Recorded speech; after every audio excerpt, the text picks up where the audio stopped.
There is a voice in your head that talks to you all day long. It wakes up with you. Before you even get out of bed, it starts commenting. You didn't sleep enough. You're already behind.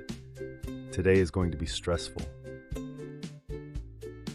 It follows you into conversations. It whispers during meetings. It shows up when you look in the mirror. It replays moments while you're trying to fall asleep. Most of the time, you don't notice this voice because it feels like you. But the tone of that voice matters more than most people realize. Imagine this. You try something new. You speak up. You apply for something. You take a risk, and it doesn't go perfectly. Immediately, the voice gets louder. That was embarrassing. You should have known better.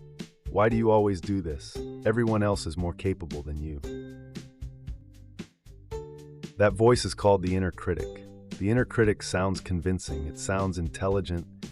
Sometimes it even sounds responsible. It tells you it's just being realistic. It tells you it's helping you improve. It tells you that without it, you would become lazy or careless.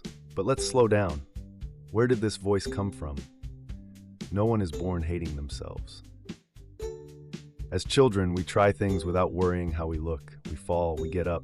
We draw messy pictures proudly. We ask questions freely. Somewhere along the way, something shifts. Maybe mistakes were punished. Maybe love felt conditional. Maybe comparison became constant. Maybe you were praised only when you achieved.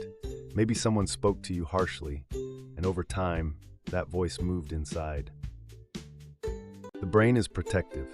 If it senses that mistakes lead to pain, it creates a strategy. If I criticize myself first, no one else can. If I push myself harder than anyone else, I won't fall behind. If I stay alert to every flaw, I can fix them before anyone notices. The inner critic develops as protection, but protection can become prison.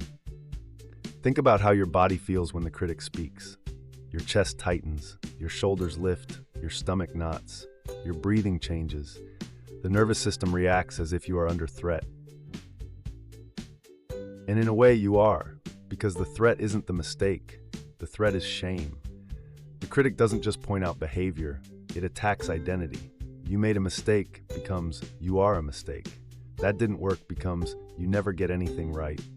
That was awkward becomes you are socially incapable. When identity is attacked, growth shuts down. Because if the problem is who you are, not what you did, then how do you improve? Now imagine something different, same situation, you try something, it doesn't go well. But instead of attack, there is steadiness. A different voice says, that was uncomfortable. You were nervous, it didn't go how you hoped. What can we learn? Do you want to try again differently? This is the inner coach. The inner coach is not fake positivity. It doesn't deny mistakes. It doesn't pretend effort guarantees success. It simply separates behavior from identity. It understands that being human includes imperfection. If a close friend came to you and said, I failed, I'm useless, you probably wouldn't agree. You would respond with perspective. You might say you had a hard moment. You're still capable. This doesn't define you. Everyone struggles sometimes. Notice something powerful here. You already know how to be a coach. You just don't always use that voice on yourself. The critic says you are a failure. The coach says that attempt failed. The critic says you embarrassed yourself. The coach says that felt embarrassing and it's over now. The critic says you'll never figure this out. The coach says you haven't figured it out yet. One word changes everything. Yet. The word yet keeps the door open. When the critic runs your internal world, certain patterns show up. You procrastinate, not because you're lazy, but because failing feels unbearable. You over-prepare, not because you're disciplined, but because mistakes feel dangerous. You compare constantly, scanning for proof that you're behind. You achieve things, but never feel satisfied, because the critic immediately raises the bar. You live in tension. Now imagine living with an inner coach instead. You still prepare, you still care, you still want to grow, but you recover faster. You take risks more often, you apologize without collapsing. You try again without spiraling. You separate who you are from what happened. If your internal world is hostile, your brain prioritizes survival over growth. But if your internal world is supportive, your brain stays open. Curiosity replaces fear, reflection replaces rumination, effort replaces avoidance. The inner coach creates internal safety. Now here's something important. Developing an inner coach does not mean silencing the critic completely. The critic may always exist. It may whisper during high-stakes moments. It may get louder when you're tired or stressed. The goal is not elimination. The goal is balance. When the critic speaks, the coach responds. When the critic says, "You're not good enough," the coach asks, "What specifically can improve?" When the critic says, "You ruined everything," the coach says, "Let's slow down. What actually happened?" This shift begins with awareness. The next time you notice harsh self-talk, pause. Don't argue with it. Don't shame yourself for having it. Simply label it. That's my inner critic. Labeling creates distance. Then ask one simple question. What would I say to someone I care about in this situation? Answer honestly, then direct that sentence inward. At first, it will feel unnatural. The critic is practiced. The coach is new. But repetition rewires patterns. Every time you choose curiosity over condemnation, you strengthen a different neural pathway. Every time you respond with steadiness instead of shame, you build internal trust. Over time, something shifts. You start noticing the critic sooner. You recover faster from mistakes. You speak to yourself with more precision and less exaggeration. You still want to succeed, but you no longer believe your worth depends on flawless performance.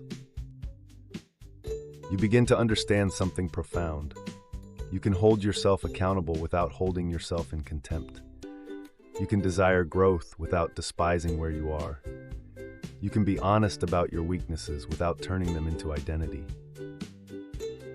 And one day, after something doesn't go well, you'll hear the critic begin its usual speech.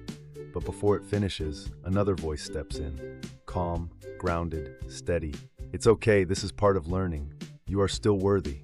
Let's adjust and try again. That is the moment you realize something has changed. You are no longer fighting yourself. You are working with yourself. And when you are on your own side, growth becomes sustainable. Effort becomes healthier. Failure becomes information. And success becomes something you can actually enjoy. Because the loudest voice in your head is no longer your harshest judge. It is your steady guide. And that changes everything.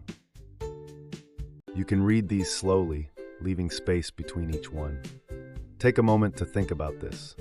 When you make a mistake, what is the first sentence your mind says? Is it harsh? Is it absolute? Does it attack who you are or describe what happened? Where do you think that voice learned to speak that way? Was it modeled by someone? Was it shaped by pressure? Was it built from comparison? Now imagine something different. If a close friend made the same mistake you did recently, what would you say to them? Would you use the same tone you use on yourself? If not, why?